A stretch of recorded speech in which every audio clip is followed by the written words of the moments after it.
മേഖലയിൽ Hema committee report വന്നതിന് ശേഷം തുടർച്ചയായിട്ട് വിക്കറ്റുകൾ ഓരോന്നായിട്ട് വീണുകൊണ്ടിരിക്കുകയാണ്. ഇതിനെ എങ്ങനെ മറികടക്കും? ഇത് സിനിമാ മേഖലയിൽ എങ്ങനെ ബാധിക്കും? സൂപ്പർ സ്റ്റാറുകളെ എങ്ങനെ ബാധിക്കും?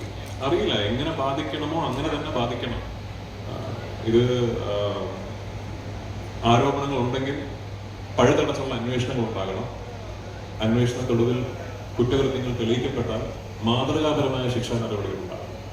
അങ്ങനെ തന്നെ ഇതിനൊരു അവസാനം ഉണ്ടാകാൻ സാധിക്കും.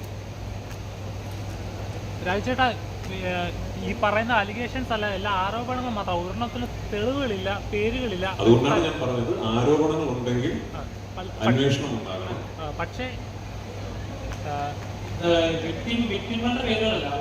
അങ്ങനെ ആക്രമിക്കപ്പെട്ടു എന്ന് പറയുമ്പോൾ വേട്ടക്കാരന്റെ പേര് പറയുന്നുണ്ട്. വേട്ടക്കാരനാണെന്ന് പോലും അറിയത്തില്ല. പക്ഷെ അയാൾ അനുഭവിക്കുന്ന പ്രശ്നം ഉണ്ടാവുമല്ലോ. തീർച്ചയായിട്ടും. അപ്പോൾ അത് അങ്ങനെ ഒരു പ്രോസസ് എന്തെങ്കിലും ചെയ്തിട്ടുണ്ടെങ്കിൽ തെളിവുകൾ ഉണ്ടെങ്കിൽ എല്ലാ കാര്യമുള്ളൂ. അല്ലെങ്കിൽ അയാളുടെ ജോലി, അയാളുടെ പ്രൊഫഷൻ, അയാളുടെ കുടുംബം എല്ലാം ഇത് സൈഡിൽ നശിച്ചുകൊണ്ടിരിക്കുകയാണ്.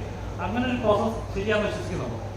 അതാണല്ലോ ഈ നാട്ടിലെ നിയമവ്യവസ്ഥിതി അനുശാസിക്കുന്ന പ്രോസസ്. അതാണ് ഞാൻ പറഞ്ഞത്. ആരോപണങ്ങൾ ഉണ്ടാവുകയാണെങ്കിൽ അന്വേഷണങ്ങൾ ഉണ്ടാകണം.